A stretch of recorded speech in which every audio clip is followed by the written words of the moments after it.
All right, welcome. We are going to call the City Council joint meeting of the Cotati City Council and the successor agency to the former Cotati Community Redevelopment Agency meeting to order. Can we please begin with a roll call? Councilmember Rivers. Here. Councilmember Lemus. Here. Councilmember Harvey. Here.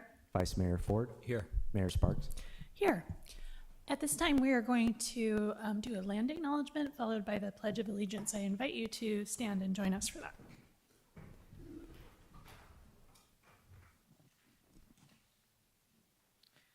The City of Cotati recognizes that we are on the ancestral lands of the coastal Miwok, who are the original caretakers of this area. We respectfully acknowledge the indigenous peoples who have been stewarding and maintaining a relationship on this land as knowledge keepers for millennia.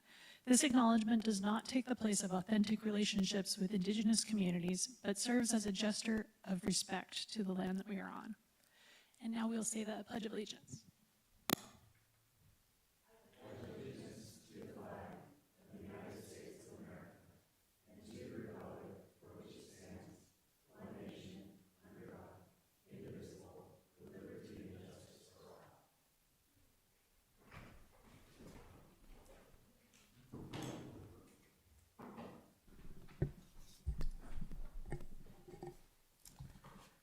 All right, the first item on our agenda tonight is to approve the minutes from our regular City Council meeting on October 8th.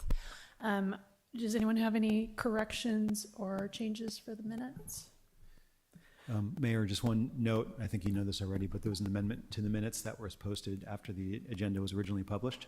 It should be on everyone's, in front of everyone on the dais as well as in the back for the public.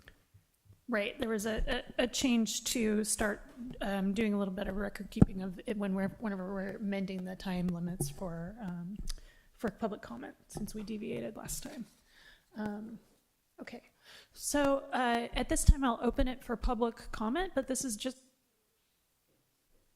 if you would like to make a comment about the minutes from our last meeting. Is there anyone wishing to speak on that topic? Can we open it to Zoom, please?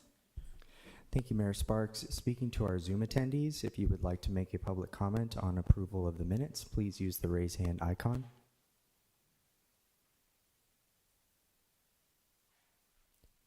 Mayor Sparks, that'll end public comment. All right, thank you. Be looking for a motion to approve the minutes? Move to approve the minutes, Second. And that's including those amendments? including the amended minutes. Yes. Okay, great. All in favor of approving the minutes, say aye. Aye. Any opposed? Any abstentions? The minutes are approved unanimously. Please bear with me as I read some announcements. Meeting orientation for new attendees and viewers.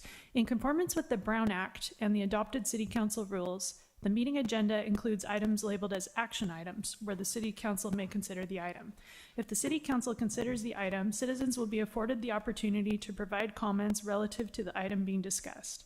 The meeting agenda also includes a citizens' business item, which is the designated place on the agenda where citizens have the right to say whatever they wish.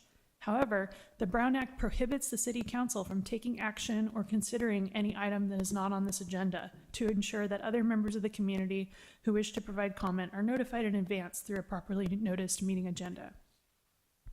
Measure S supports police services, a variety of recreation programs for all ages, and the maintenance of our streets, parks, and public buildings. See details on the web at cotaticity.org.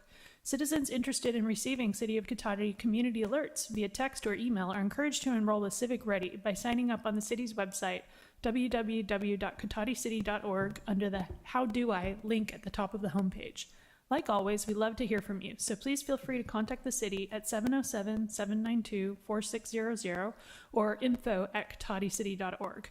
If you have a non-emergency issue after normal business hours, you can contact us at 707-792-4611. And of course, if you have an emergency, please contact 911.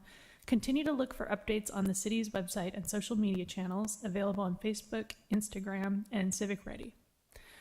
And tonight we have the pleasure of doing a proclamation of the City Council of Cotati recognizing October 24th as Polio Awareness Day.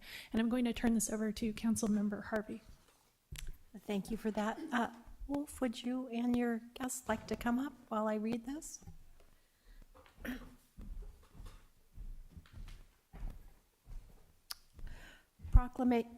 Proclamation of the City Council of the City of Cotati recognizing October 24th, 2024 as Polio Awareness Day. Whereas in 1985, Rotary International launched Polio Plus and spearheaded the Global Polio Eradication Initiative with the World Health Organization, U.S. Centers for Disease Control and Prevention, and UNICEF to immunize the children of the world against polio.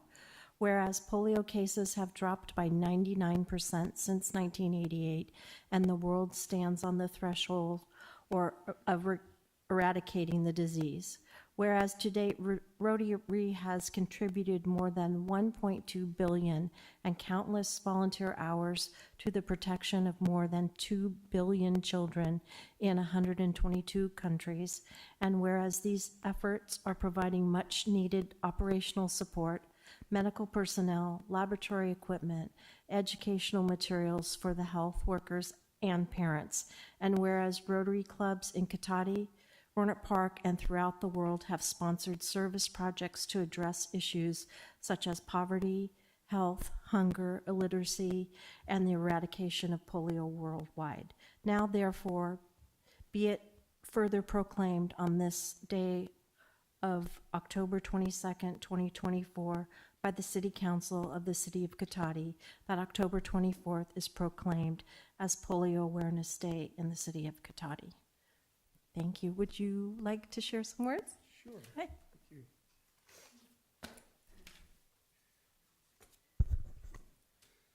So good evening, Mayor Sparks and fellow council members.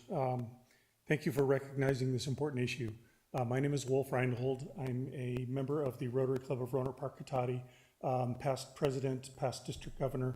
With me here today is Keith Schoenthal. He's the current president of the Rotary Club of Sonoma Mountain Twilight. And so while this disease has essentially disappeared from first world countries, it does still exist, and as such continues to be a risk. Polio mainly affects children under 5.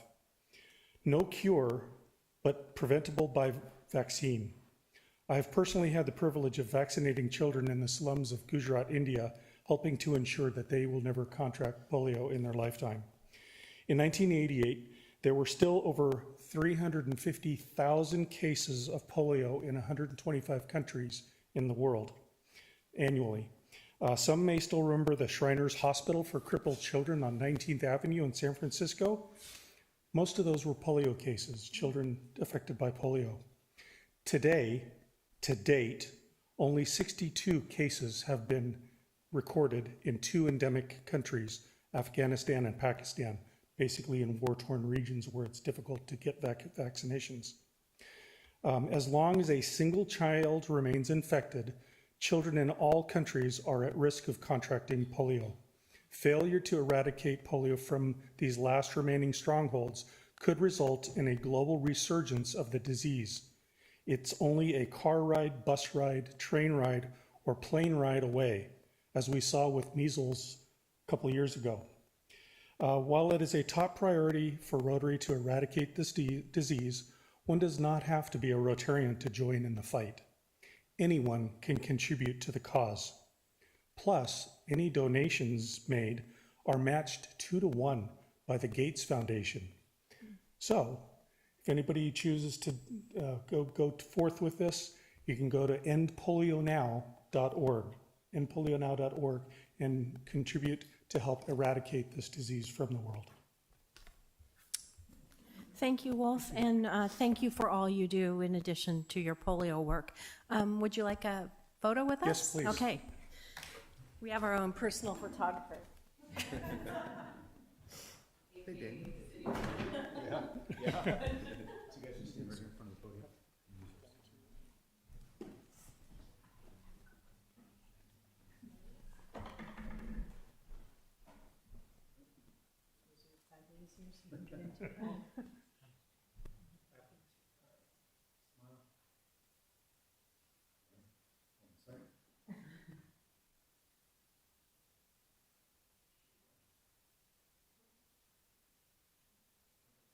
Awesome. Thank you so much. Thank you so much.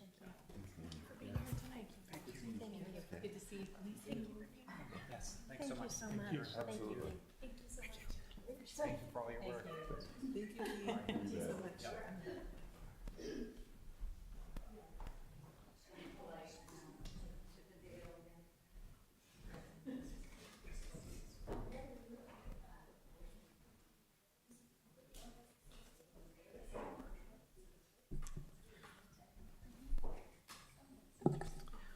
All right, thank you for that, Councilmember Harvey. Thank you. All right, next is the approval of the final agenda. Mr. Obid, are there any changes proposed to the agenda? No proposed changes, Mayor. Okay, we'll skip right past that then. That brings us to citizens' business and public comment for consent calendar items. We don't actually have any consent calendar items tonight, so it'll just be citizens' business. Any member of the public wishing to speak to the council on any items. Any member of the public wishing to speak to the council on any items listed on the consent calendar or any matters not listed on the agenda that are within the subject matter jurisdiction of the council may do so at this time. Pursuant to the Brown Act, the council is not allowed to consider issues or take action on any item not listed on the agenda. Pursuant to City Council Policy 2023-01, comments of any member of the public are normally restricted to a total of 3 minutes in length per person for matters not on the agenda, and a total of 3 minutes per person in length for any and all items on the consent calendar. The mayor may extend the time limit for a reasonable time where a disability accommodation has been requested. To facilitate public comment, the deputy city clerk will alert speakers when there are 30 seconds remaining. So I have some comment cards that I will read off names in the order that they were received by me. So first we're going to have a public comment from Donna Gallagher. You're invited to come up. Thank you. Well, you candidates look pretty rested. The three candidates. I just said you look pretty rested for walking. Anyway, hi, I'm Donna Gallagher, I live in Cotati, and I just I'm here to be, I asked to be on the agenda, but I understand you can make a decision and not put this on the agenda. I'm respectfully requesting our initial fee for our first appeal for the 5G Cotati people to be refunded. Here's the reason why. A very poorly understandable letter was sent out 300 feet from the proposed 6 towers, but that wasn't sent to everyone. In fact, business owners that have licenses here with the city of Cotati within 300 feet did not get it. And I only discovered that after our group got 250 signatures, how many businesses 300 feet from the proposed towers did not get proper notification. So in the September 3rd hearing, we were told, and we were new at this, that we couldn't appeal on a half a dozen things. And so what was left to appeal on is just the fact that there was no improper notification. So that's what we appealed on. It told at the time that it was $400, which is still a lot for asking the planning department to do their job. I'm a tax-paying person here in Cotati, and that I think is a little over the top. I'm not a developer and I'm not building something here. So we think that we should not have had to pay the $534 to request the Planning Commission send out the proper notification for a project that's being looked at by the Planning Department. So we are respectfully requesting that money back. Now, we do understand the difference because we did do a second appeal, and we have paid that $534. We understand that. It's a different reason to appeal, but we don't feel we should have to pay to request that there's proper notification for a project. And I had a really polite conversation with Susan Harvey, and we just talked about that on some things in the city, there's sliding scales, or that there are ways to support working with the public. And so we just think this one's a little obvious because it really wasn't, it's not my job to pay money to get the planning department to do a proper notification. So I just really appreciate you take consideration. I realize you can't vote on that tonight. It's not on the agenda. 30 seconds. I appreciate your discussing it. And like I say, we gave you $534 last Thursday. That I understand you're going to keep because it's for different reasons. But I think you understand my point. Thank you so much. All right, thank you for your comment. The next comment card I have is from Clint Weiss.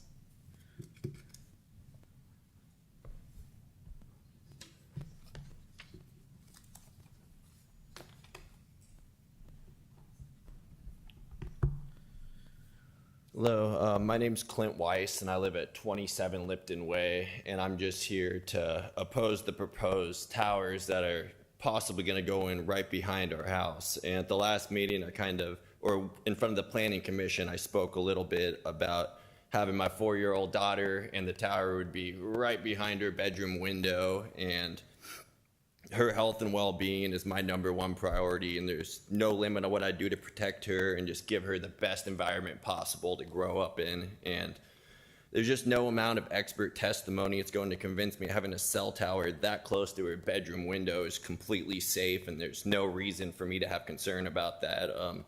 They point to a lot of studies, but they often ignore the biological differences in individuals and how they interface with their environment, as well as not taking into account of the cumulative effect of all the added EMFs and byproducts of other technologies that are just being more and more prevalent in our lives.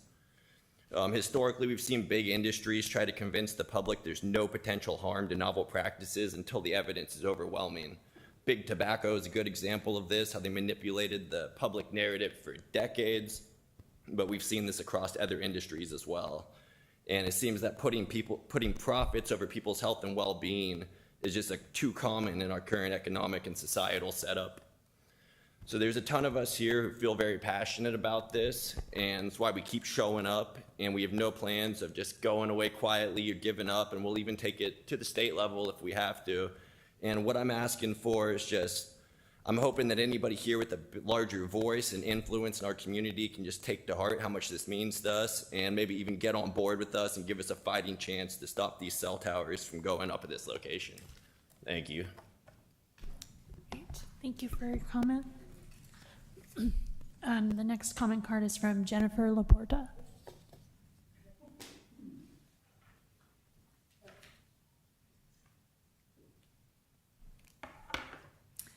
At the start of many a disaster movie, there is a scientist with a warning. That warning goes unheeded and chaos ensues. Have you heard of the precautionary principle? When there is a potential for harm to the environment or human health, precautionary measures should be taken even if scientific evidence is incomplete. However, the evidence is overwhelming in the case of EMFs. Who will monitor the emissions to ensure they meet FCC standards? It's a joke anyway, because the FCC standards are not safety guidelines. They are based on faulty pseudoscience. Holding up a cell phone to an adult male head for 30 minutes and measuring only thermal effects, no biological effects, are factored in. Today's world has us exposed to EMFs 24/7, from Wi-Fi in most public spaces, ubiquitous cell phone towers, smart meters, smart appliances, smart doorbells, smart watches, baby monitors, cordless phones, and our precious cell phones. At least we can put our cell phones on airplane mode or turn them off. But a cell phone tower keeps on giving 24/7. This radiation is toxic to all biological beings. There are thousands of peer-reviewed scientific studies proving biological harms. The nervous system, endocrine system, metabolic system, EMFs even cross the blood-brain barrier. Check out the BioInitiative report at bioinitiative.org. It was prepared by 29 authors from 10 countries, 10 holding medical degrees, 21 PhDs, 3 Masters of Sciences, MAs, or MPHs. They concluded bioeffects are clearly established to occur with very low exposure levels of EMFs, levels way below the FCC standards, which, by the way, are some of the highest standards in the world. Europe has much lower allowable EMF standards. The FCC was successfully sued by Environmental Health Trust in August 2021 and told to update their faulty standards. It's been over 3 years and the FCC has refused to do so. Gap in coverage. Any drive-by test and drop call test done by an independent RF engineer? Or is T-Mobile simply throwing up maps with colored patches and telling you this is reality? Telecom says you can't deny wireless coverage, yet what about denial of the right to live without wireless bombardment? 30 seconds. Where's the freedom here? Only for big telecom and their profits? Do we really need streaming? We only need talk and text for an emergency. We are the people. You represent us. You can deny the tower based on aesthetics. It sure is ugly. lack of proper notification of residents, and lack of proof of gap in coverage. You cannot deny it on negative health effects because Big Telecom has a gag order on the truth.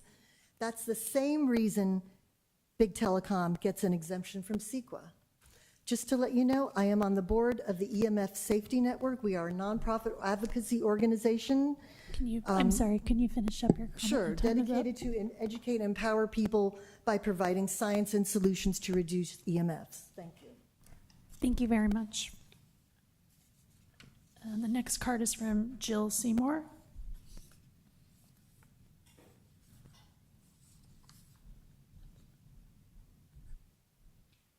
I'm Jill Seymour. Good evening to you all.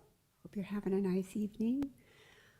I live in Rohnert Park. I live in the Holiday Park condominiums right next to, right behind Oliver's. And the proposed 5G cell towers, when we were with the Planning Commission, they said once 6 of them were approved that Verizon and AT&T could come in with 6 more each, so that's 18 towers that could possibly go in right there. We know that's going to be true. So if it's approved, there'll be 18 towers and not 6. So this is a little scary, but we found this out at the last meeting, which I was like, okay, 6 versus 18, that's a big deal. I agree with the girl the lady that was just up here with her notes, and what she knows is amazing. And yes, profits are put over the people. It is common bottom line for these big corporations to run this without below the line so that people don't know really what's going on until it's too late. And then it's too late. So I'm on board with hopefully the research and what's been told here, that you'll understand that it's so close to these homes. There's got to be another location, and I would think that T-Mobile would have a second location in case that location and the people stood up. And maybe they are looking at that now, I'm hoping. So, this would be great. Thank you for your time. Thank you for your comment. And the next card is from Martha Glazer.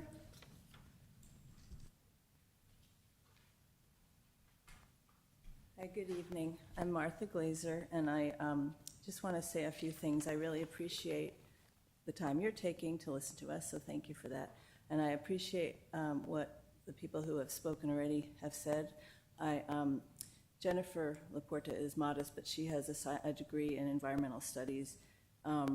I don't know Clint, Donna, or Jill yet, but I am also a teacher, and it's part of my task, apparently, to help educate people about the fact that when you feel headaches and heart palpitations, sinus and temple pain, dizziness, difficulty gathering your thoughts when you're near a Wi-Fi or Bluetooth, cell tower, cell phones, as I get, you know that there's something going on, and I'm not the only person who has this experience.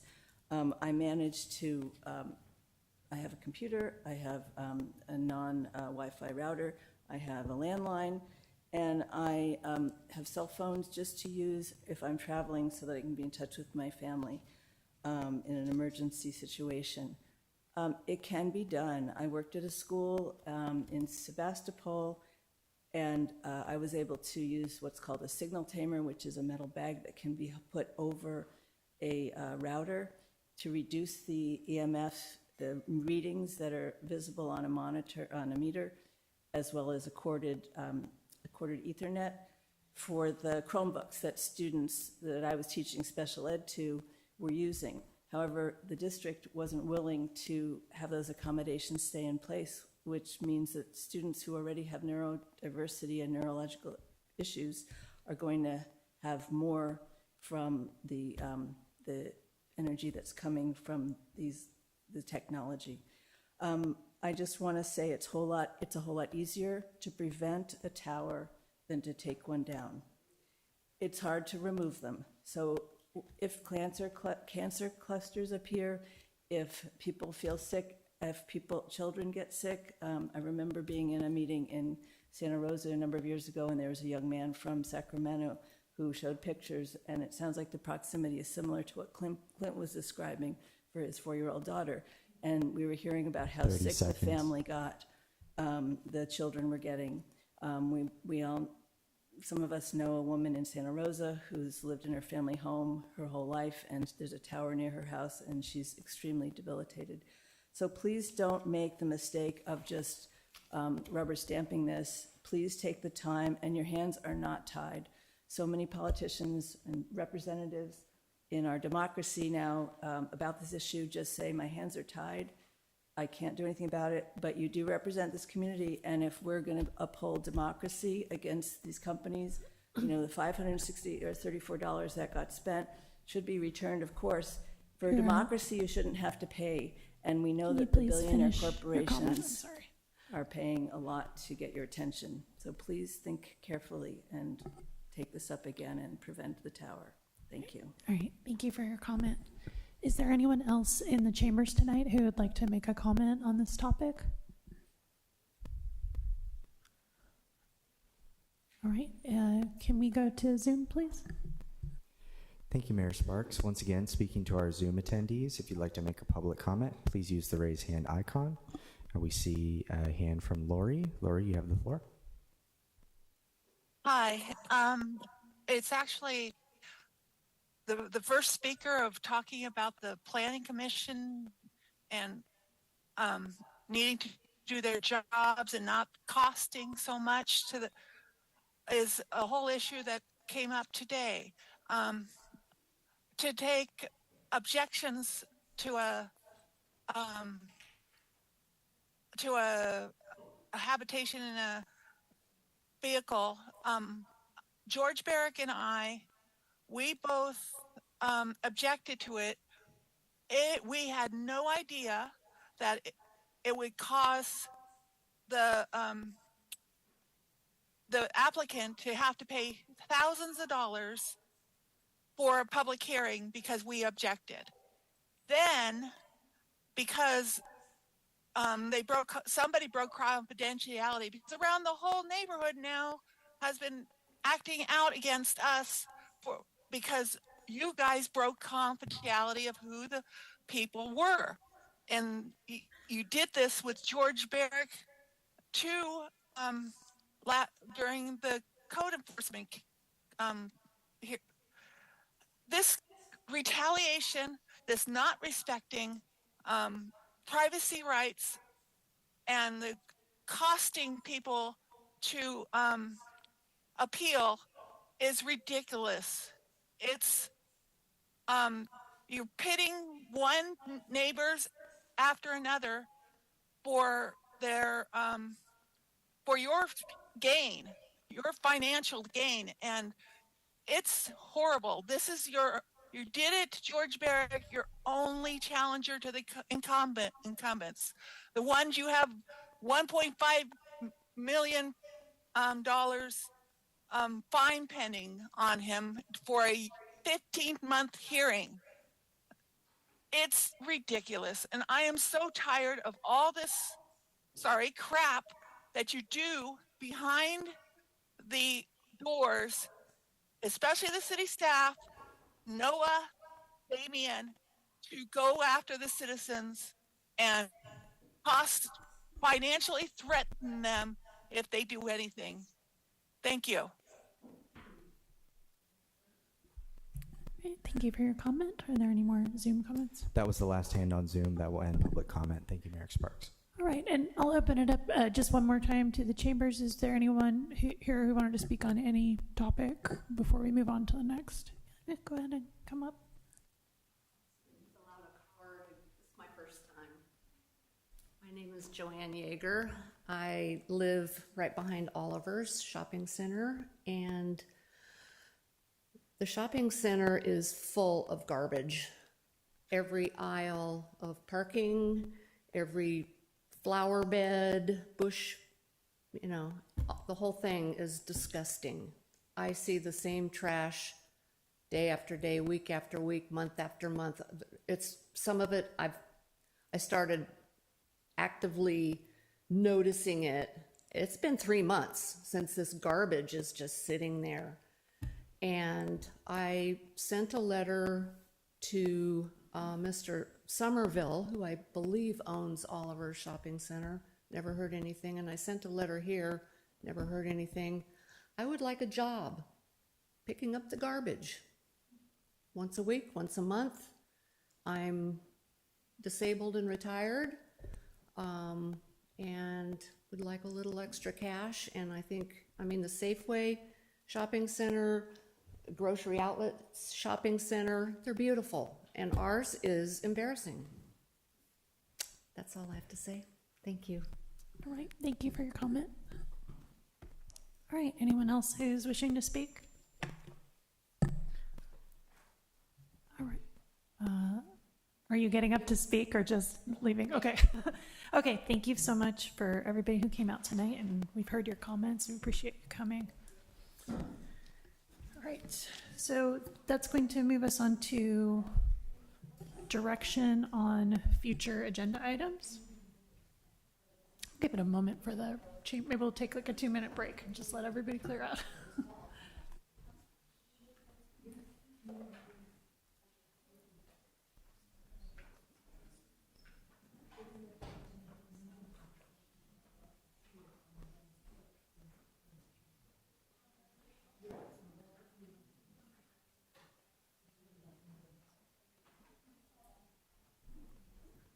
All right, if y'all wouldn't mind, if you're going to have a continuing conversation, to carry it out into the hallway so we can move on.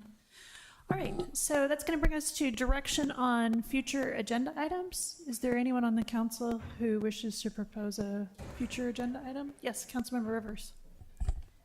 Yes, so from our last Cal Cities, why is it so far away?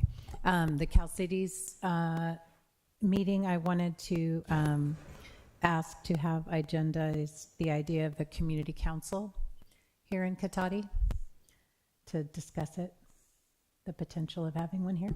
Can you, without going too deep into it, can you just enlighten us a little bit about what that is? Yeah, so I was going to talk about it in the report, but I can just briefly give a quick. So basically, there's the idea is there's 3 entities. So there's the city council that makes policy. There's the Chamber of Commerce that focuses on economic development and businesses within the city. And then the community council focuses on more social fundraising and grant writing opportunities for city events that focus on community engagement and bringing people together. And basically it's like an organization of nonprofits or people with particular interests within Cotati. So for example, this lady who wants to clean up that area, or creek cleanups, or Dia de los Muertos in the plaza, like whatever special interest people have, that we all work together to apply for grants as they're available. The mayor made the comment, because I stayed after and talked to everyone, that they fund them, they give them 100,000, they give them 200,000, and they get 600,000 back. Okay. Have you discussed this with the city manager in terms of the how much staff time it would be, and whether it's something we need to bring at mid-year or at strategic planning? Or? Yes, I have, and he suggested we put it on the agenda to talk about it. Okay. But we would need to, research how it would potentially work here.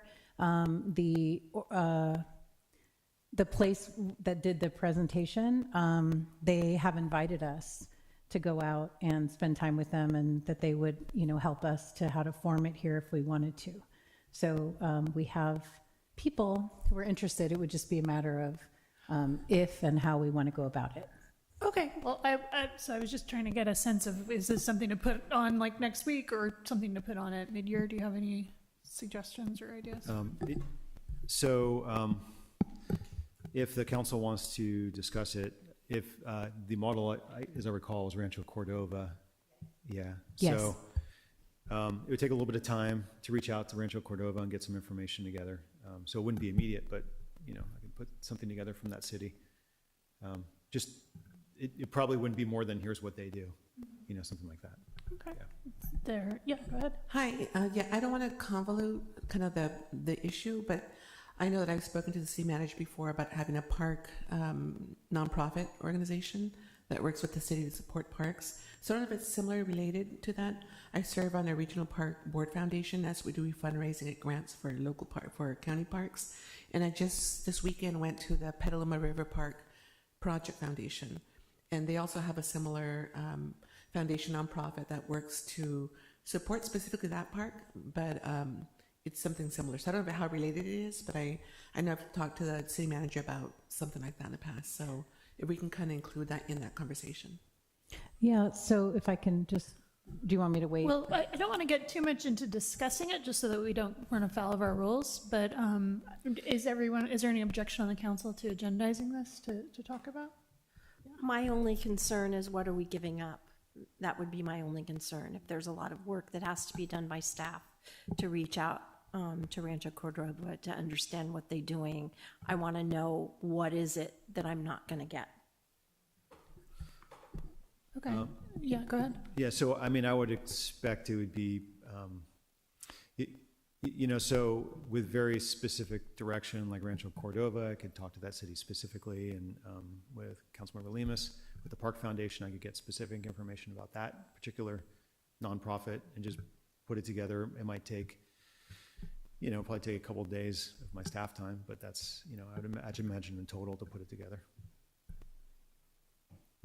Okay, well, I think we need to basically have a majority of the council kind of approve of agendizing this. I guess let's take a quick little vote.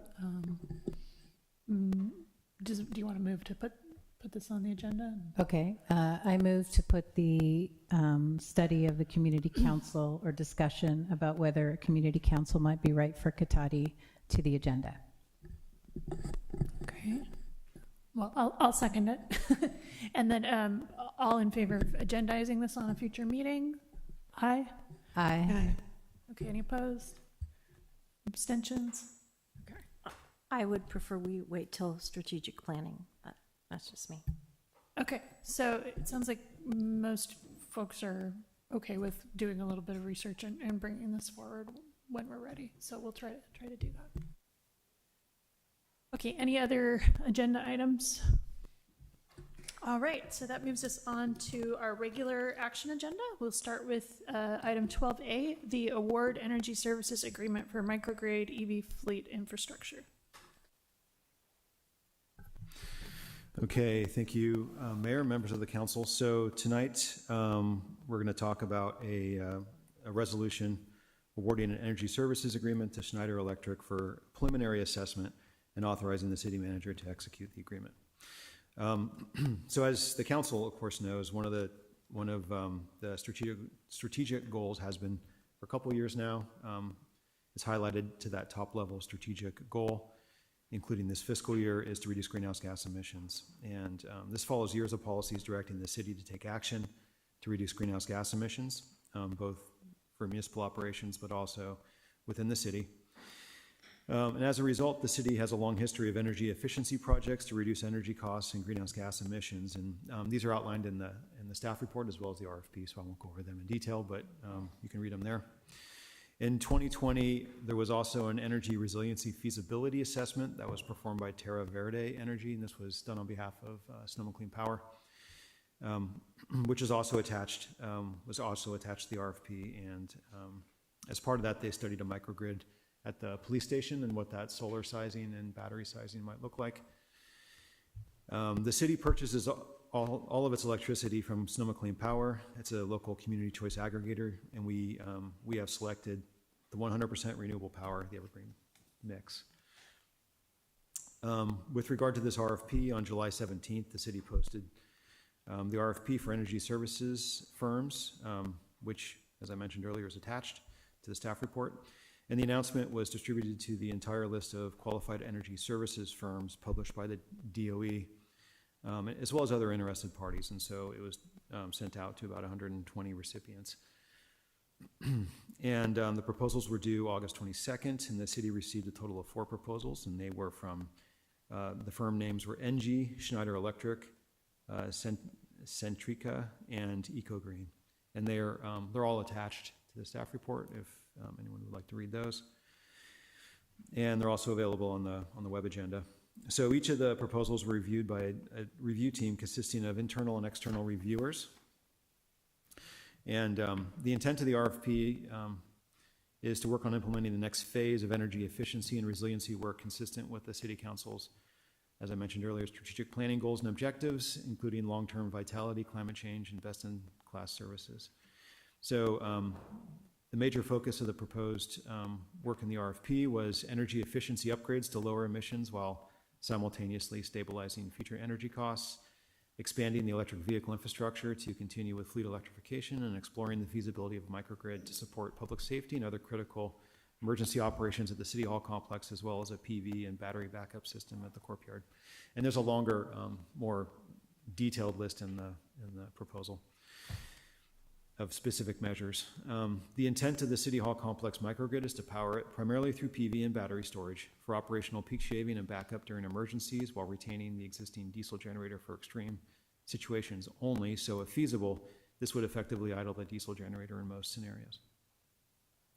It is expected that various other low-cost, high-efficiency measures will be identified in the process of doing the assessment, along with available rebates to balance the project with the goal of achieving a positive reduction in annual city operating costs, while also lowering the amount of energy needed from the PV battery systems during emergencies. And then based on the feedback from the reviewers, so this is, as I mentioned earlier, internal and external review committee, as well as calls to references, Schneider Electric was selected as the top proposer. Most of the teams reviewed could accomplish the proposed work, but the Schneider team had more locally relevant projects, and the references contacted consistently reported that they had adhered to their commitments, even if it ended up costing Schneider money. And they used them again for new projects, so there was repeat business, voluntary repeat business, which is always a good sign. And then finally, key members of the proposed project team for Cotati worked on some of the reference projects and performed well according to the references. So like most of these kind of projects, aside from, even though the companies, I'm sure most or all these companies could do the work, oftentimes it comes down to the project team that you have and making sure that you have a good team.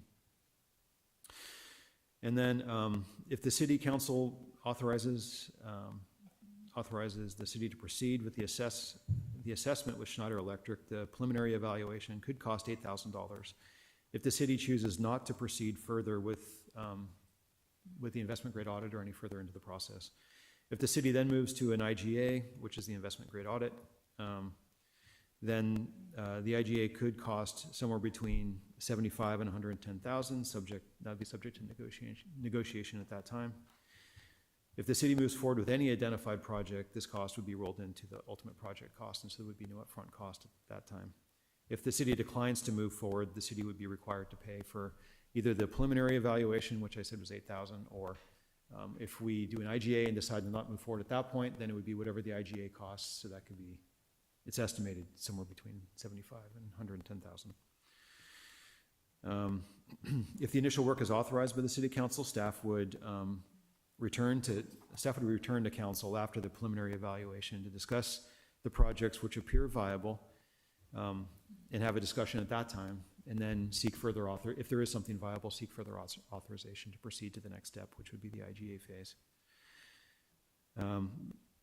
There is reserved budget at this time to proceed into at least this preliminary assessment. So that's not a problem. There's no additional appropriation needed for this action if the council moves forward tonight. Ultimately, the city is, though, as is stated in the RFP, the city is looking for a mix of projects that reduce our annual operating costs and do not require an initial outlay of capital. If feasible, this would most likely come from a combination of grants, rebates, possibly lending, and measures that improve efficiency and reduce energy costs. And then some of those energy savings would then be available to fund a portion of the proposed work. That's it at a high level. I also will point out, though, tonight we do have Elliot Feldman. He's the proposed technical program manager. I believe he's on Zoom tonight. If there are questions on the Schneider Electric proposal that I can't answer. Oh, there he is now. So with that, I'd be happy to answer any questions if I can. Okay, yes, so Councilmember Lemus. Yes, I have a question about, I understand that 8,000 is for an initial assessment or evaluation, and then if we decide to move forward with the IGA, then it's 75 to 110,000, which that's not even getting to the microgrid. That's just like an audit, investment grade audit. And then there will be additional costs if we move forward with the microgrid itself. Yeah, so the 8,000 is the initial assessment. So basically, it's an initial design exercise to look at an audit exercise to audit all of our facilities, look at the energy use, what kind of measures and equipment we have in place currently, and then at a high level, what looks like it might be a viable project.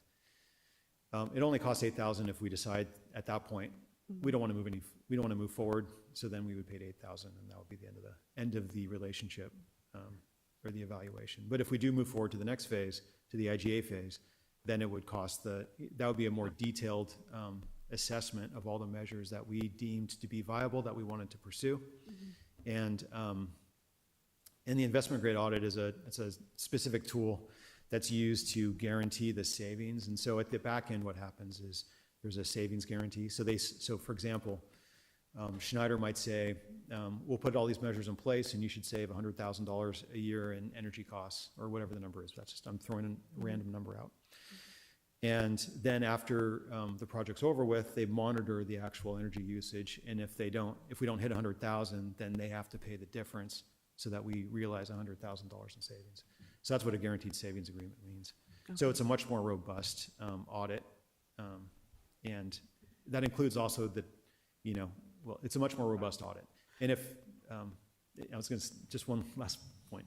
And then if we decide, no, we don't want to move forward, then we'd be paying for the IGA, whatever that ends up costing. The estimate in the staff report is 75 to 110,000. Okay. If we move forward with actually doing a project of some type, those costs are just part of the project cost ultimately. Okay. Yeah. But ultimately, whatever options, like the IGA will give us different options, and then after that, then the microgrid will be an additional separate cost. The construction cost, there'll be like a construction cost. What they'll do is they'll move from the IGA into a turnkey design. And so they will design the project and they'll say, okay, this project is going to cost X dollars. And this is how, through a combination of rebates, energy efficiency savings and other measures, this is how the financials would work. Is there estimates for how much those options would be for a microgrid for the different options? I mean, I know that we're not deciding right now. How much it would cost? Yes. I know probably the range might differ because it depends on the option, but. Yeah, I don't have an estimate at this point. Okay. We'd have to get further into the design. Okay. To understand that. Okay, yeah. Thank you. Oh, I saw Susan's hand. Go ahead, Councilmember Harvey. Damien, it said that the 4 proposals were reviewed by a team of internal and external reviewers. Did they use, I saw in here scoring criteria, were they close or not close, or I didn't see in here kind of what was the end result? Yeah, so I would say that of the proposals, the scoring was used. It's the short answer to that question. Okay. The scoring was used, and Schneider and NG were the highest rated proposals. Okay. And then through further evaluation with reference checks and backgrounds, checking the references, Schneider ended up being the preferred proposer based on all that. So it was almost like a 2-level process to get there. First 2 dropped because of scoring, and then 2 went on, and you did further input to narrow it down to 1. Is that that's right? Fair? Yeah. Okay. Yeah, that's right. All right. Thank you. Yes, Vice Mayor Ford. just wanted to follow up on the cost questions about the actual project. So the RFP says the desired projects are zero capital outlay and zero increase in ongoing operating costs. So the idea is it's like those solar ads to homeowners right now. Get solar for free, right? Which the idea is that the ongoing energy savings would pay for whatever we had to lay out, so we would borrow against future energy savings. So it wouldn't be if this all works, it does sound too good to be true, but if it all works, then we wouldn't have to pay up front for those. No, that's exactly right. Thank you. Yeah. And then I had a question, some of the other proposals were willing to do an IGA for no cost, or one of them for $5,000. And were the other proposals willing to enter into what did you call it, a guaranteed savings agreement? And if so, why were they willing to do these IGAs for free? Or why does it cost so much more with the Schneider Electric? So the model, the model for all of these energy services companies is for guaranteed savings agreements is to do the IGA, type level audit ultimately to get there. After typically you go through a preliminary assessment and you make your way up to a IGA once you've refined the measures you're going to do.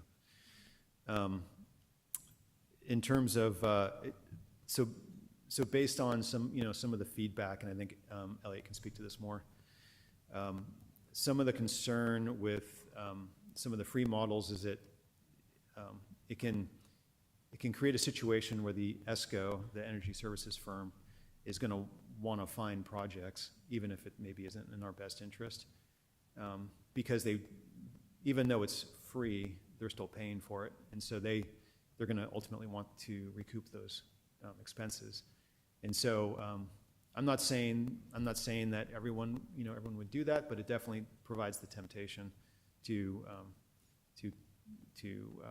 find projects, and that's just it seemed like a bit of a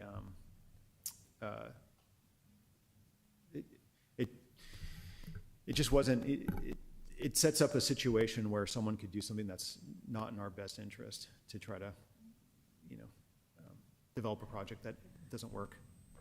Could we maybe hear from our visitor tonight also? Sure, on this? yeah. See him kind of nodding along. Yeah. Good evening, everyone, and thank you for the opportunity to speak tonight. Damien laid out the first point, I think, really well. My background actually is an owner's rep consultant, and so Schneider, we adopted sort of a different approach than a lot of the other folks in the industry. For one reason, like Damien pointed out, is when we don't charge to do the preliminary assessment and then the audit and the design, unfortunately, it creates a negative incentive to either rush through that process or really try to find a project so that the cost incurred during that phase can be recovered. And that's just something we see over and over again. So we would rather charge a fair price. It's much lower than what you would pay working with an architect or an engineer to develop a real project that we can stand behind with real savings. And additionally, with a real fixed firm price. So our business model is a no change order price. By taking more time developing and designing the project fully in the front end, we can go ahead and guarantee that we're not going to change order you sort of on the back end. So what we just see over and over again is when it's a no cost, folks rush through the front end, the savings really don't amount to be what they are. There's change orders down the road, and we just don't think that's the right approach. So we'd rather charge you a little bit of money on the front end, get it right, give you an honest take of what the project could look like, and then move forward from there. All right, thank you very much for that. Did you have a question? Yeah. Can I put that in another way, Damien? Is that kind of like when we go out and we ask for designs for things, but we don't let those folks that put that design out there bid for the construction? So it keeps it separated, so you're kind of not. There's also, I believe there's also procurement statutes that if you provide sort of free services, you can't bid on it for construction later. It just creates a weird contracting situation. Whereas it's not a upfront situation where you've paid for the service, and it creates a weird contracting situation. Okay, thank you. I had one more question.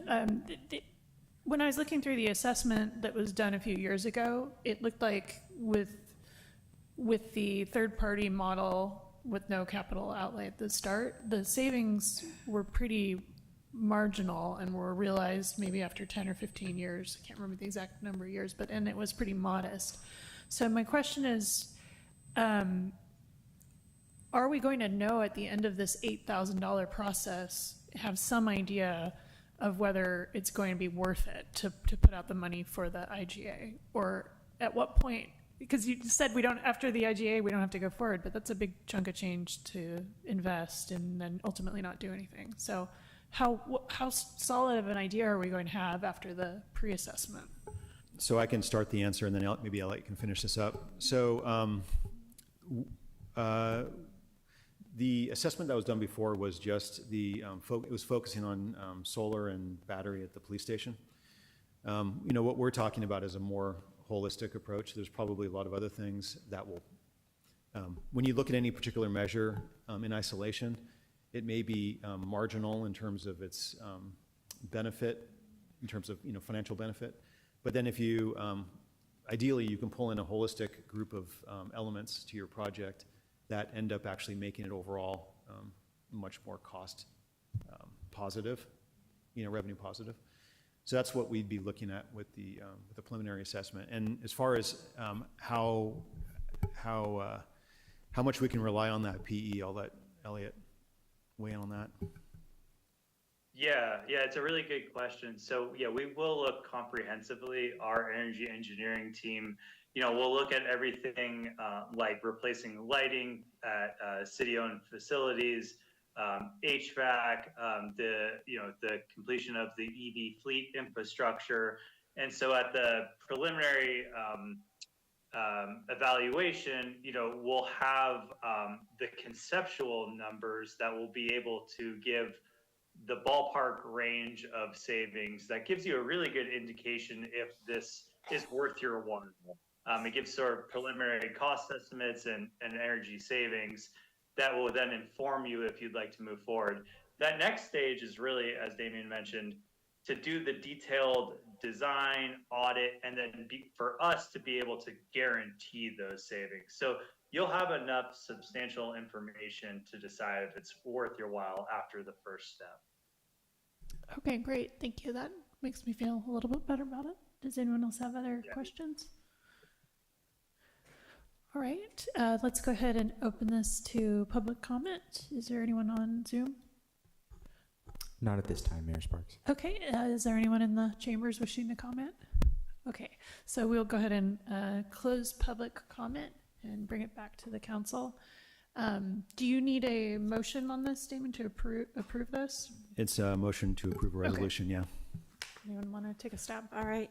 I move that we adopt a resolution awarding an energy services agreement with Schneider Electric for a preliminary assessment and authorize the city manager to execute said agreement and take other necessary actions. Second. All right, we have a motion and a second. All in favor, please say aye. Aye. Any opposed? Any abstentions? Okay, that is approved unanimously, and thank you for being here with us on Zoom tonight. I appreciate it. Yeah, thank you very much. Looking forward to working together. Okay, so that will move us on to item 12B, the fiscal year 24-2025 first year quarter financial update. I will turn it over to Angela. That would be me. So good evening, Mayor, council members, members of the public, maybe in the future viewing this online. I'm presenting on the first quarter financial statements for fiscal year 24-25. And this covers the period from July 1st to September 30th. Next slide. This report covers an overview of the citywide status and then details the primary funds, including the general fund and the enterprise funds for water and wastewater, followed by the overall cash and investment portfolio. Very consistent with our prior reportings. If you haven't seen them, we'll go ahead and pull them up and you can compare them as well. Additional items included within the agenda packet include the fiscal resilience report, which is packet page 1009, and the quarterly investment report as provided by Optimized Investment Partners on packet page 1013. Next slide. So the citywide covers all of the city's operations, including the primary funds as just discussed, as well as our capital funds and special revenue funds. This was in detail reported on report page 2, packet page 990. And sorry for the pagination on the report. Unfortunately, it was right there where the agenda page numbers are when it prints. And so on the next ones, I'll center the page numbers so you can see both the page numbers for the report and the packet. Next slide. Overall revenues are at 12.5% of budget and expenditures are at 17.3% of budget. Revenues for special revenue funds, capital projects, and internal service funds are really subject to timing and variability on the timing for the receipts as well as expenditures. Special revenues like gas tax are in line with budget at 30% of the budget received to date. However, things like Parks Measure M, MTC Streets are received subsequent to the quarter end, and so they are not accounted for here, and so it shows that gap of funding. However, we appear to be on track based on subsequent receipts or notices for payments for those funds. Capital projects and internal service funds primarily derive revenue through transfers from other funds for expenditure coverage. So as such are subject to timing for projects and the other internal service expenditures. The general fund and the enterprise funds will be diving in a bit into the subsequent slides. Next slide, please. The general fund is our primary operating fund for the city and supports the police department, public works, recreation, community development, city manager's office, and even detailed financial reporting from the admin services department. It also facilitates the ongoing operations of the Veranda Floody Ranch as well as the SAFE team. Next slide. Looking at the general fund, overall revenues are at 9.9% of budget and expenditures are at 17.6% of budget. The differential for revenues are due to the timing of receipts. For this one quarter, we have only received one payment towards this year's sales tax receipts, as they are remitted to us from the state 2 months after collection. And property tax, the first receipt is not going to be processed by the city until December. This is discussed again in detail within the report on report page 3, packet page 991. Alternatively, our expenses are typically fairly consistent, with the outliers being insurance and CalPERS, which are primarily made in a lump sum payment at the beginning of the fiscal year, as well as one-time projects or contracts. We did adjust the financials to remove the lump sum payment for CalPERS. However, I did not do that for insurance this year, so that is an outlier for the general fund. So adjusting for that annual payment, which was over $650,000 for insurance for just the general fund for this quarter, adjusting for that, pulling it out, making it quarterly, the expenditures are at 12.4% of budget for operation expenditures. Next slide. This is my little graph where it shows the representation of our revenues for this quarter. And I wanted to point out that even though we only received one monthly payment for sales tax, it's still approximately half of our revenues for the quarter. And since there's no property tax yet, the other taxes, licenses, and other agency payments create a bigger percentage of the revenues for this quarter. Next slide. On to the enterprise funds, our water and wastewater funds. Next slide. For the water and wastewater funds, revenues have increased from prior year, but are aligned with budget. The reason for this increase is related to a multitude of things, but primarily it's our switch to monthly billing. This has really equalized our revenue compared to the prior year where we had only processed one billing cycle covering 2 months. Now we have 3 months billing cycles. So that has kind of evened out that revenue stream for these funds. Additionally, we had increased consumption and increased rates compared to the prior year. Expenses have also increased comparatively to the prior year. This is due to the increased cost for water and wastewater treatment, insurance, as well as that one-time cost for an emergency repair. More detail was provided within the report on packet page 993 and report page 5. And I do have to apologize. There is a typo on there saying that the capital projects for the water fund will be aligned once the water flushing system is going to happen in the spring of 24. It should have been spring of 2025. So that will be corrected in the report before it's put online. But no, we did do it in 2024. We're going to do it again in 2025. Next slide. Last but not least is our summary of the cash and investments as of September 30th. So it's a little bit different statement. The previous statements cover a period of time, whereas this is a snapshot of a point in time for the cash and investments. Next slide. So our cash and investments as of September 30th was approximately $15.4 million, divided across multiple different pool amounts and buckets. This is in line with our investment policy. The investments for the quarter earnings were around $186,000 in returns. In packet page 117, you'll see the comparison of our returns from last year, and they are down. However, we did have a significant balance of cash for last year due to our bond funding, and the use of that cash was pending the construction of the streets projects. So now we are using those funds as they were supposed to be used, less cash on hand to earn more returns, and so our returns have decreased. Overall, cash is enough to meet operational needs for the next 6 months of the fiscal year plus, as required by our policy. Next slide. Here's our other graphs showing the distribution of that cash investments, because it's not just held in one pool. We have it broken out based on the composition of the pooled funds.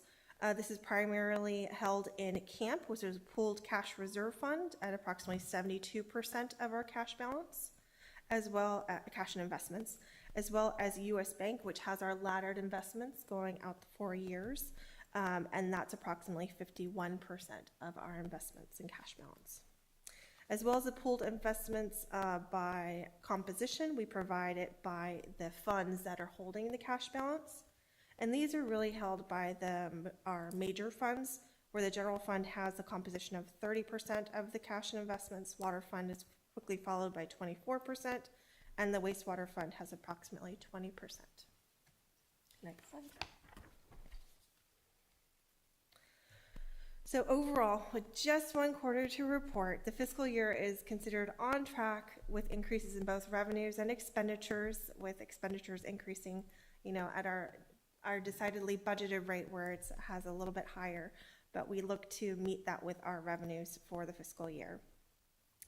The city staff is going to continue to report out to council, and I'd like to point out that included within the report, page 1, packet page 989, there's a tentative schedule for our budget going forward. So anyone who wants to participate in our ongoing meetings and financial reporting, that's something to kind of earmark and know that these are going to be coming out. We're not asking for any budget adjustments or requests for adjustments at this time, and we will continue to report out on significant items as they come out. And that's my report for this point in time, and I'll take any questions. Thank you very much for that detailed report. Any questions? Yes, go ahead, Councilmember Harvey. First, thank you for correcting that date. I thought I was going crazy, so I appreciate that. I do have a question on the schedule. You said that the mid-year financial update, I know it says January 21st. Is that going to be a special meeting? Because our meetings in January, when I looked at the calendar, were on the 14th and the 28th. So I wasn't sure if we were having a special meeting for our mid-year, You're correct. That should be the 28th. the 28th. I will Okay. double check that and make sure. Thank I've you. updated that. So that was my first question. And then I think you kind of answered my other two questions, and that has to do with the first one being that on our contract services for the general fund, we're a little out of whack there. And you said because related to insurance and IT improvements. Is that something that we should be concerned about, or do you think that that will level out since it's quite a large number that we're out of whack there? I absolutely believe that it's going to level out. Insurance, we had for just the general fund, a budget of just under 700,000, and the expenditures for this quarter were 660,000. So it is a majority of the balance that was spent on insurance, and so that lump sum really just hit that. So adjusting for that, the budget is at 24.8% for the total general fund. So I do expect it to level out and be in line with our expectations. Okay, and then similarly in the aqueduct water, that one is a little bit out of whack. And I know we've talked about redoing our rate study and all that, but are we going to have enough funding since we're already up so high to be able, if it continues in that direction, for the remaining quarters? So for the water fund, I'll just kind of go through these. For the insurance, the total budget was approximately 100,000, and we've already paid out for this quarter 93,000. So I do believe that we're going to be in line with our contracts that we have in there, and we'll continue to work diligently on the rate study to make sure everything else is aligned. So I do believe that that is where we're going to be, and that just lump sum really pushes it over on a percentage basis. So the insurance is sitting in the aqueduct water line? Oh, excuse me, the aqueduct Okay. water, sorry. Okay. I thought you were saying I was so like, the actual oh, aqueduct really? water. I mean- So a majority of our water is used during the summer. So we've had the heaviest usage of water in this quarter. And so we do anticipate that with consumption reducing and activities changing, people traveling, that will also decrease. And so our costs would also decrease for that, consistent with it happening in prior years. And then we'll see again, we'll have a better idea after the third quarter where we are in that third quarter as people start consuming more water again and our bills go back up. So we are hoping for a rainy season, not a dry winter. Absolutely. Okay, all right, thank you, those were my questions. Councilmember Rivers? Yeah, I'm not sure if this is a follow-up. The question I had was about, so I know that the water prices went up because we were using less, correct? Because of conserving.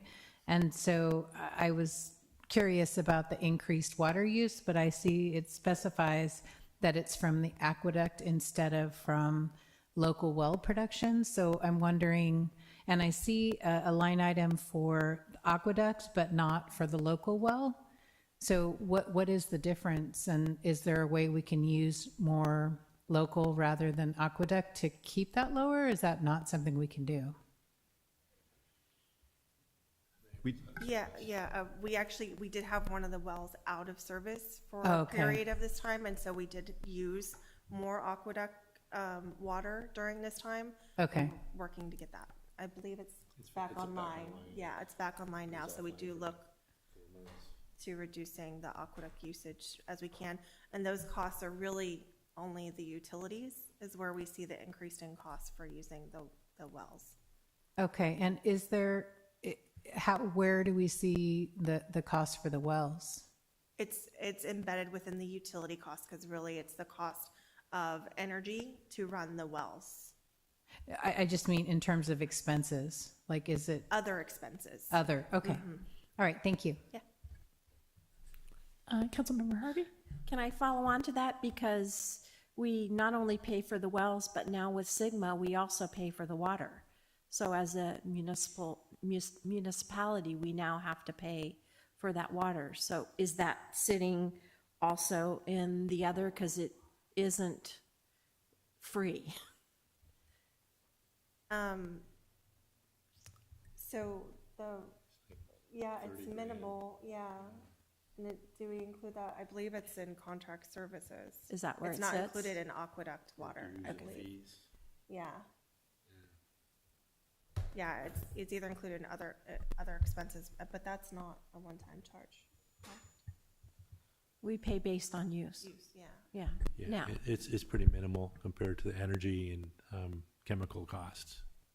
right, but it still is, I was trying to also help with what Kay was asking. It's not like we could move to well water and that it's free. It's not free anymore. And with the advent of Sigma, whatever we draw out, we have to pay for now. So, which is different than it used to be.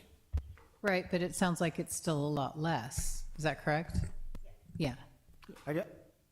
Madam Mayor, I just want to make a quick technical point. You're not actually paying for the water, you're paying for the regulatory activities associated with it. So just to be Okay, clear on that. okay. Yeah. Sorry. Thank you. Sometimes I can't help myself. That's right. All right, thank you. Any other questions? Which well was out? I didn't. It was well 1A. Oh, okay. Sorry, where's that? It's like behind the firehouse in downtown, like off the plaza. Yeah. All right, so we'll go ahead and open this for public comment. Is there anyone in the chambers wishing to comment? No? Can you open it to Zoom, or is there anyone? Currently no Zoom attendees, Mayor Sparks. Thank you. Okay, well, that will end public comment. Right, we thank you for your report. Any further discussion on this before we move on? All right, yes, go ahead. Let's say I continue to appreciate the new color dot dashboard. Yes. And I go look at the yellows and see, okay, those are ones we knew about, so. It's very, very helpful. Yes, thank you. Yeah, go ahead. Yeah, I just want to say, I just from having a very, very small nonprofit, I know putting these things together is not a simple thing, but you make it look really simple, and it's very easy to understand, so thank you. I want to say the same thing. Angela, thank you for a thorough and prudent report. Thank you. Thank you, Angela. All right, great work. All right, so now we're going to move on to item 12C, which is discussion of the week without driving. And do you want to introduce this, or do you want me to? I'll just do a quick introduction. okay, Yeah, sure. yeah. So this year, the annual Week Without Driving ran from September 30th through October 6th. And the Week Without Driving Challenge was created so that those that have the option to drive can learn firsthand about the barriers and challenges that non-drivers face. And so in the spirit of that, the mayor attempted to go without a car for a day. And that's what's attached to the staff report and her report back from that, from that long day. And I'll go back to you. Yeah, thank you. And just my motivation for agendizing this was that I'm sure many of you received numerous calls and pleas to participate, and I just wanted to have some official closing of the loop on that activity. So I couldn't do the week without driving because I had to teach a class at Lake Sonoma, and there's no transit to Lake Sonoma that you can take telescopes on. So, but I, yeah, but I did the day without driving on my one day that week that I was only teaching at the Petaluma campus. And yeah, go ahead. So I did not write this up. I didn't realize there was an opportunity to do that, but I did ride my e-bike to Petaluma. I, live here, and it was about, I think it was like just under 10 miles. And wow, we could really use that Smart Train trail, because I tried both different routes, like on the Adobe side and then also on the Stony Point side. And both are terrifying. Like, people just are not looking for you. They're driving 55. And it was an e-bike, right? So I have pedal assist, right? So I wasn't using the throttle, just pedal assist. But still, it really does not feel very safe in between Cotati and Petaluma. And so I just would love to see that thing go through. But it was super fun, and it felt great to have the wind in my face, and it was just lovely to be outside. So definitely a good thing to do. Yeah, and I would, my experience was to try to use the bus to get to my job, and my takeaway from it was that for people who have another option to drive a car, it's really not going to be feasible to take the bus if you're on any kind of schedule or busy, because it just took so much longer to get there than it would take in a car, and it wasn't close. It was like, instead of 11 minutes, it takes me 11 minutes to drive to work, and it was about an hour on the bus, and more on the way back because the bus was late. And so as long as these routes through Cotati are so roundabout and go all around to directions that you don't need to go in before they take you to where you ultimately want to be, I don't think folks who have another option are going to choose to take transit. And so one of my big takeaways was that if we really want as a community to get people to ditch their cars, like, we need to make a huge change in how the transit schedules operate, that they need to be much more frequent, they need to be more direct. And it's hard, I think of it from a physics standpoint. If you're in one valley and you want to get to the next valley up, you have to go over the hill to get there. It's like we need to make a big change in order to get to this next place where it could be sustainable with more people using it. So I wanted to just bring this as a discussion and see if we could maybe think about something we could do to advocate for better transit options in Cotati. Anybody have ideas? Yeah. Well, just to add a little bit to that, I looked for us to take the SMART train up to the airport, and the problem being that, we could get up there. We would get up there very early. We could get up there, but we could not get home because the train was stopping before we ever got back to Sonoma County Airport. So that left it. So all of our schedules kind of need to be looked at as well, the train too. And while I'm glad that they now have that little connector shuttle, they still have to have times that if we're going to have people use it, that those things are available to us. So I was planning to try to contact and give my feedback, because I know they're doing the transit master plan right now, and I would encourage everybody to chime in with your experiences and try to get your voice out there. Yeah, go ahead. Just want to say I appreciate you putting this on the agenda. I misunderstood the week without driving. I thought it was a get out of your car and ride your bike thing. I didn't even realize it was a disability, understand what people with disabilities are facing and trying to get about. So I'm grateful for this. Prior to moving to Cotati more than 20 years ago, I rode the bike from Santa Rosa to work for 5 years, and it worked for me, but only because there's an express bus from downtown Santa Rosa to SSU, and I chose my classes so that I could make that bus, So but it was a very particular case, and if I ever missed that bus and had to take the 44 instead, it was a good hour plus to get from downtown Santa Rosa to Sonoma State, and I missed my class. Not that ever really happened. Yeah, well, and that was something I experienced as well when I was taking the bus home. It was somebody was trying to talk my ear off when I was leaving. I was like, if I don't extricate myself from this conversation right now, I'm not going to get home for 2 more hours, because the next bus is not coming for a while. So this is riskier, when the buses are so spread out so far. It's riskier to take them. You might end up stuck somewhere. So. All right, well, that's all. I just wanted to bring that and kind of close the loop on that experience and give everyone a chance to talk about it. Yeah, go ahead. Yeah, and I just wanted to second what Ben said. I also clearly misunderstood what we were supposed to be doing. I think bicycles were part of it too. Okay. Yeah, for sure. Well, I just wanted to say I like the idea of maybe because whenever I talk about riding the 10 miles, my students are always saying, you could just take the SMART train and then you only have to ride a mile here and a mile there. And I'm like, but I like the 10-mile ride, right? It feels really good.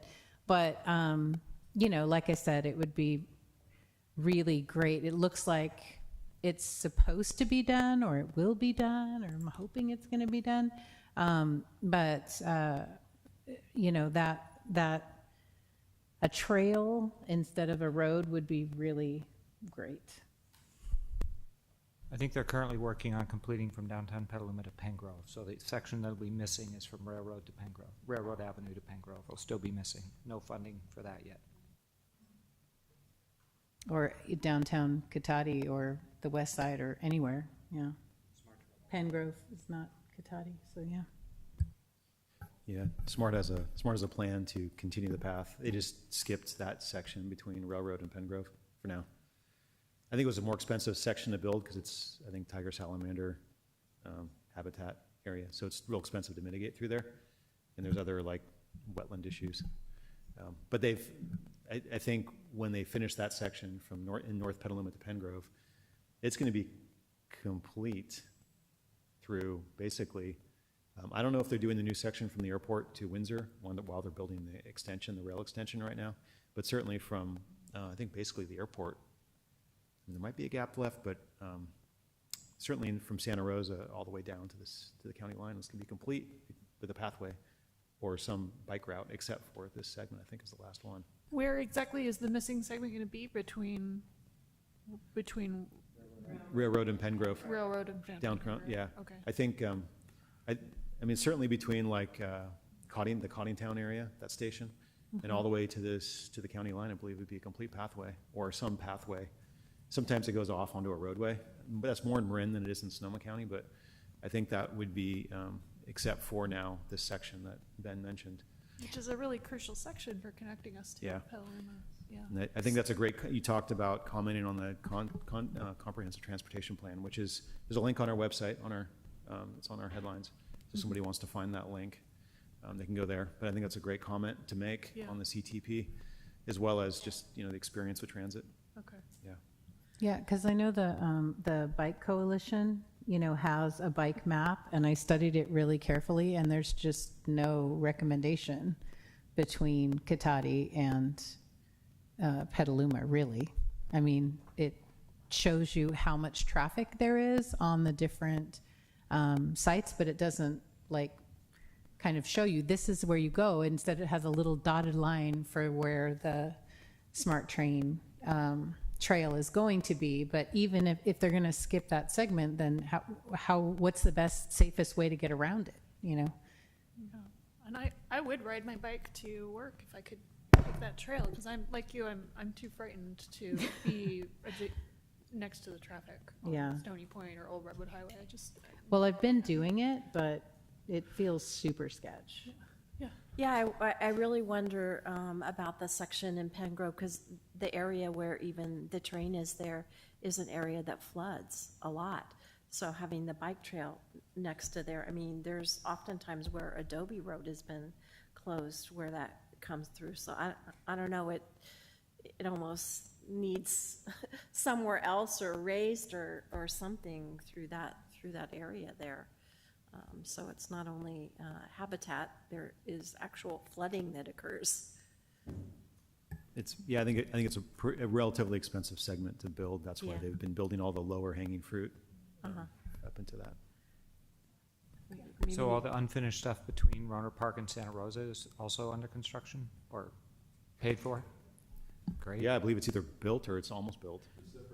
December, yeah. Okay. Yeah, over the summer I was in Moreland because through Moreland they were working on the trail. So I went to the groundbreaking over the summer.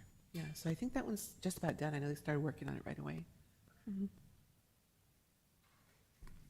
All right. Well, thank you all for a great discussion, and we can all go fill out our survey now.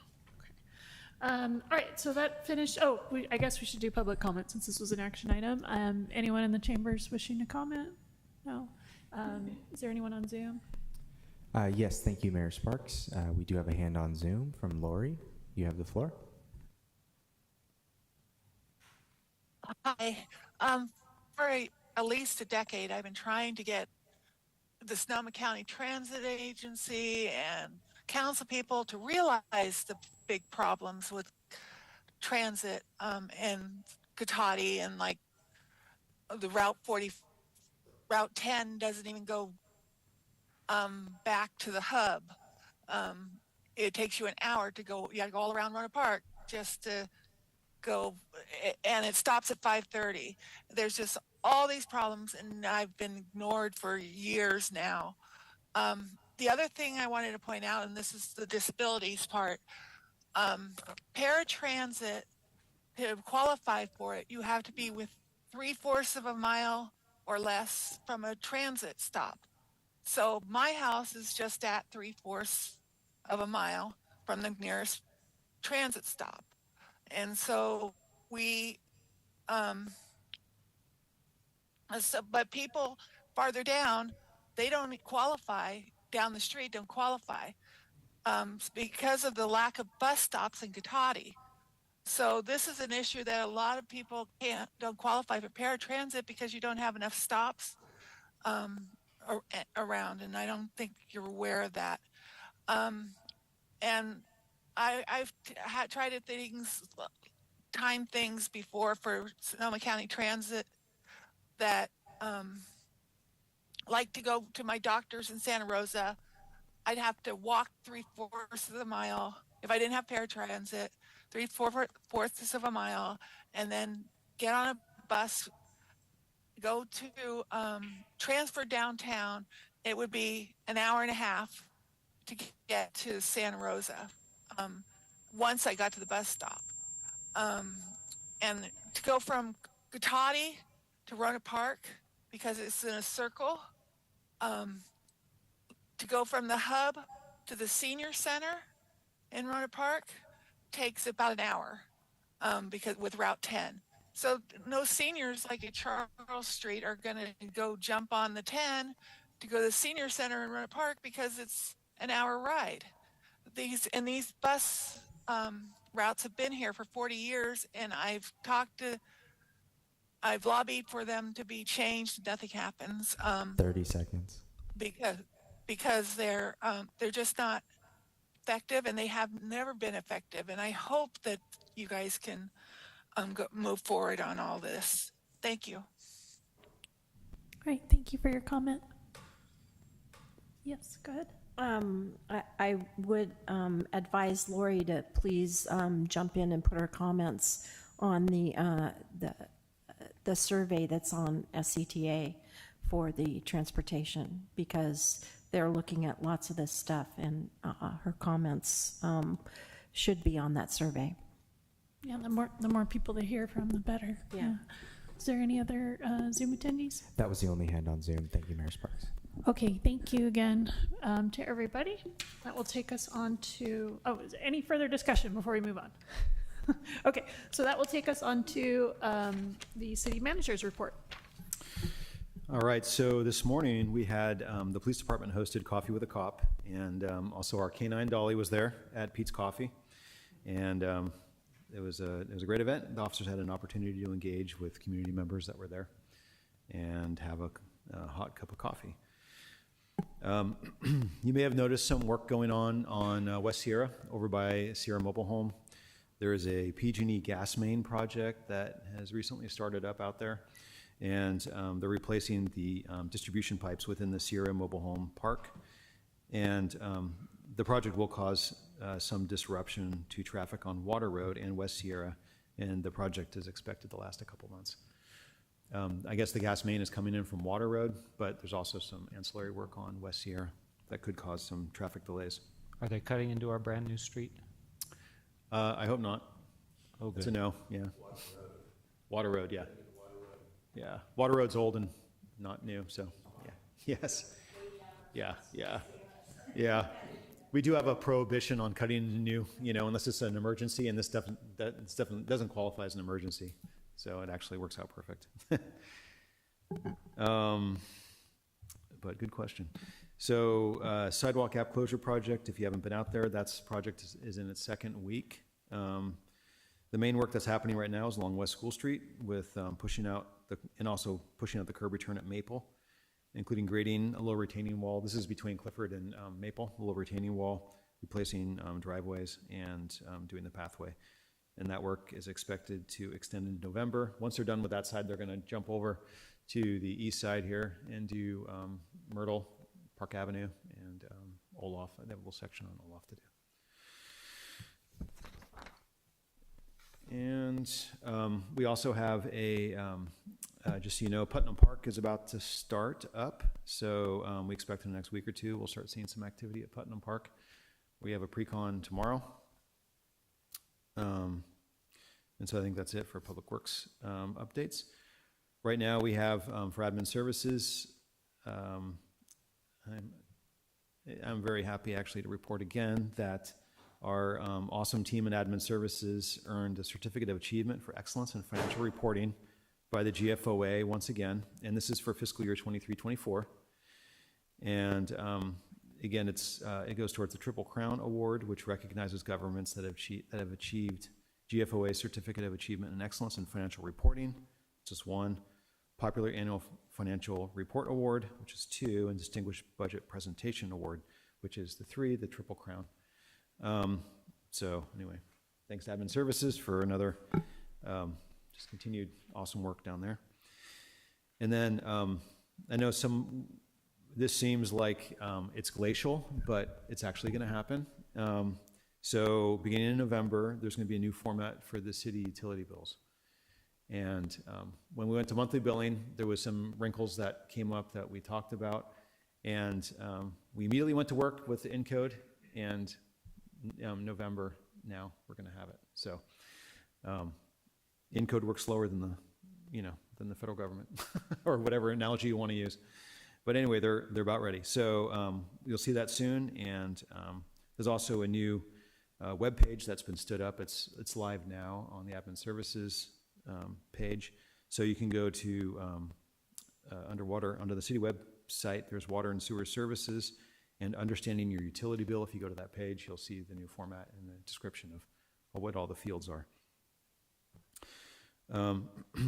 Okay, so for rec events, this past Saturday on October 19th, we had our first day of the second annual Cotati Fall Festival at the ranch. And we had over 150 people there, so it was actually a really nice day. It was beautiful weather. This coming weekend, October 25th and 26th, we'll be back again with additional days for the Fall Festival. And the festival itself includes games and crafts for kids, visits with the animals, the pumpkin patch to pick out your own pumpkin. You can paint pumpkins, wreath making class, live music, and many more. I mentioned this before, but we also have a sensory friendly hour on Saturday, October 26th, and advanced registration is highly encouraged, but it is not required. Next Thursday on Halloween, which is October 31st, in case anybody doesn't know what day that is, we will host our 5th annual Cotati Candyland Trick-or-Treat event in La Plaza Park and throughout Cotati. And this is going to run from 2 to 5 p.m. So it's really intended for the little ones while there's still sunlight, to get the little kids out and do some trick-or-treating throughout downtown and other parts of Cotati. And there'll be maps coming out soon with the local business partners that are participating. Next weekend, November 2nd and 3rd, we're going to host our free compost giveaway again at Veranda Fletty Ranch from 10 to noon each day, so November 2nd and 3rd. And you can register online or just show up and grab a truckload of free compost, thanks to our partners at Zero Waste Sonoma, as well as our licensee down there that manages that. And then registration's open for Thanksgiving and winter break camps if you need or want care for your child while they are off from school. And lastly, we're accepting vendor applications for our holiday tree lighting event, which is on December 6th this year. And with that, I would be happy to answer any questions if there are any. All right, thank you very much. Any questions? Okay, not seeing any questions. Thank you for all that great information. We will move on to City Council member reports. Does anyone have a report? Yes, go ahead. Sure. Yeah, I have October 9th, I said it was a Spanish radio interview, and it was a Spanish interview on elections, women leaders, and the public can get involved. October 10th, we had the mayors and council members dinner in Rohnert Park. It was at the Oxford Suites. And then October 15th through 18th, we're at Cal City's annual conference. I know there's a lot to talk about, but I just wanted to just mention the topics that I went to without going into all the details, but I do have details if anybody wants them. I went to California Economic Forecast, Navigating Economic Trends. Really good information. I won't go into it, but there's great information here. Economic Development and Public Finance, moderated by Larry Cosmont. Economic Forecast with Dr. Christopher Thornburg of Beacon Economics. The 2024 Playbook for Finance, Law, and Policy. the Latino Caucus meeting, Latino homeownership, where the sidewalk will end, the dire outlook for state transportation. And those are the different conferences. There was some additional ones, but those are the actual seminars that I attended. October 19th, on Saturday, I went to the Petaluma River Park Makers event and joined a diverse crowd of supporters, including donors, park designers, partners, allies, advisors, and volunteers. I went with the Progressive Tribal Alliance, and it was really inspiring to see what they're doing with the Petaluma River Park. One of my hopes I expressed earlier is that Cotati citizens can create a park nonprofit or a foundation to support our parks here locally and bring arts, culture, and a community-led process, such as what they're doing there. And I also went earlier to the Board of Supervisors meeting early in the morning at 1:30 in the afternoon. That's what I did today. So that's my report. Thank you. All right, thank you very much. Yes, go ahead. Okay, on October 9th, I attended the Marin Sonoma Mosquito Vector Control District, and the one thing of note for everyone is that the audited financial statements for the fiscal year ending June 30th, 2024 were received, and they got a clean audit, so they were pretty excited about that. On the 10th, I attended the Santa Rosa Plain Groundwater Sustainability Agency, and the thing of note there, we got a report on, what they're doing on the plan and all that, but they introduced the voluntary flow metering program work plan. So they'll be working on a program for voluntary metering. They're targeting some very specific areas where they kind of don't have as much data as they'd like to have. So those will be kind of their main focus, but people that want to voluntarily do that, there will be a program coming on that. So that is pretty awesome, I think. On October 12th, I attended Oktoberfest, and it was a lot of fun. It was a little wet. I went from being dry to wet, but that didn't seem to stop people dancing in the park. So fun was had by all, and even I left at like about 5 minutes to 6 right before it was, and there were still people dancing. So I'm guessing that until the band stopped, they continued to dance. I attended on October 14th the SCTA RCPA meeting, and at that meeting they did pass, good thing that we're working on the pathways, but they did pass the $500,000 Cotati sidewalk gap closure, so that's a good thing. We've already using that money, which is being well spent.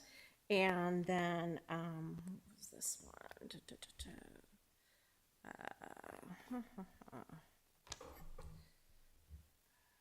Oh, this one was a very interesting one. So the TDA funding, right now, the Golden Gate Transit, right off the top, gets 25%, which is a lot of money. And every year, the board of directors go, why are we giving Golden Gate Transit all this money? Because we don't get hardly any service at all. And so people have been complaining about that for a while. So we took an action, although two of the members that are on the board that are on there voted no, as you might imagine, to send a letter saying that we a resolution saying that we want that changed. It's a 1996 agreement, so we're really not getting our money's worth, and in fact they keep cutting our service even more. So that was a really interesting discussion. I also attended the Cal Cities conference. I attended a lot of the same ones, the sessions that Sylvia did. I do have the presentation if anybody wants it on the economic forecast. It was really very interesting. It really gets into, it used to be that you talked about numbers and everybody accepted numbers. Now everything is bouncing on based upon the narrative. So how was it in the press? How did, so it's no longer everything gets spun. So I do have that presentation, but we're the numbers say we're doing good, but you wouldn't hear that if you like looked at, looked at any newspaper or any, thing that goes out. One of the other interesting things that I went to was battling misinformation in the age of AI. That was really eye-opening because they opened it up with a video basically of this guy saying that we were being attacked at the conference. And it was really very, kind of scary, some of the things he was saying. It was all AI generated. So it was pretty scary. But the good news is that it can be used for good things. And some, the city of Rolling Hills just put together a policy, and they are using it, for instance, when they do information things that they put out. It's much quicker, to kind of get a draft, if you will, from AI, and then be able to just modify it. It saves them, their staff, hours. But they said, you kind of have to get used to using it as a tool. So that was interesting. So the resolution, I went to the resolution meeting, and that was kind of interesting because there was a whole lot of talk. Some people liked it, some people didn't like it. There was a bunch of people that commented that were, excuse me, Mr. Bacher, but lawyers that wanted to wordsmith the words in the resolution. So that was really very, very interesting. But at the end of the day, after putting it forward and having substitute motions and so on and so forth, it ended up being passed by the resolution committee. So then it went on to the General Assembly, but the General Assembly, there was not a quorum. So they could not pass it. So I went, there was not a quorum. So they put it forward based upon, it's just becomes a advisory action. So it did move forward, but only as an advisory action. So that's all I have. All right. Interesting that there was no quorum. Yeah, it was. Wow. Okay, other reports? Yeah, go ahead. I just have what the content of the resolution is, what it's about. It was about the state doing things. All right, it was about the state doing things to the cities. So yeah, the local, yeah. And it was interesting because someone got it in their mind, and I couldn't figure out where they got it, that it was really nothing more than changes in land use, even though the resolution says nothing about land use. Oh. So it got a little crazy there for a little bit. Okay, thank you. I have 3 brief things to report. I along with several others, I was at the Mayors and Council Members Association a week and a half ago, at which we got an update from, what's her title? Tanya Nara from SCTA RCPA about what's going on with them. I spent the next day, the morning of the next day, touring the training programs run by the Electricians Union and the Plumbers and Pipe Fitters Union up in Santa Rosa, and was quite impressed. Next time I need a plumber or electrician, I will be asking if they went through that program, because it's pretty impressive in the 5-year apprenticeship program that their folks go through. So if anybody's interested in that, happy to put you in touch. Those are the only 2 trades training programs left in the North Bay. The other trades are all San Francisco or Sacramento. And then that evening, I attended the dedication ceremony for Carl's Bench in the hub, which was at the hub, which is a great little ceremony. Thanks. Yes, go ahead. Okay, so I went to, I'm just going to mention the 3 the way Sylvia did. That 3 of the main ones that I went to at the Cal Cities conference. So one was wildlife prevention and preparedness. That one was super interesting, mostly about building partnerships with different agencies to make sure and having a readiness plan and people assigned to specific tasks so everyone knew what their job was.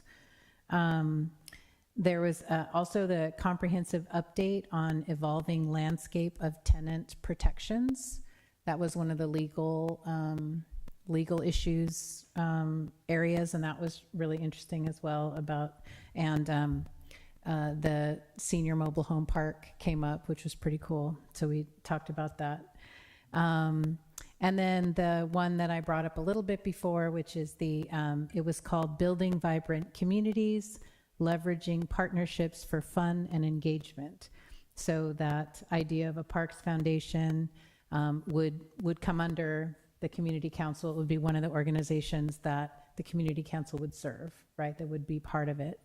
Other things I was thinking of, when the senior mobile home park folks came in, they talked about struggles with maintenance and that type of thing. That could be the kind of thing, get volunteers together to help do those things for them.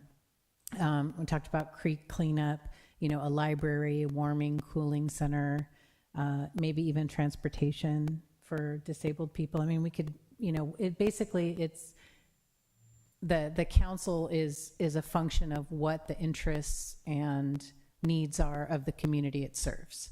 So, you just need the passionate people to make it happen. And then finally, I just want to say the fourth Wednesday of this month is tomorrow. So from 6 to 8, potato skins and iced tea down at Redwood Cafe. Please come and join me. From 6 to 8, if I didn't say that. All right, thank you. I just had a few things. I also attended the Oktoberfest. I watched the beer holding contest, which some of them were doing this kind of angle, and it looked like a little bit of cheating, but they declared a winner. It did. It did. The women did 3 or 4 minutes, and some of the men's division was 6 or 7 minutes. It was brutal. These guys' faces are turning bright red. It was awful. But it was very fun. I also attended Carl's bench dedication ceremony. It was really nice. A ton of people came and just told stories about him. And, it was really, really a nice ceremony. I attended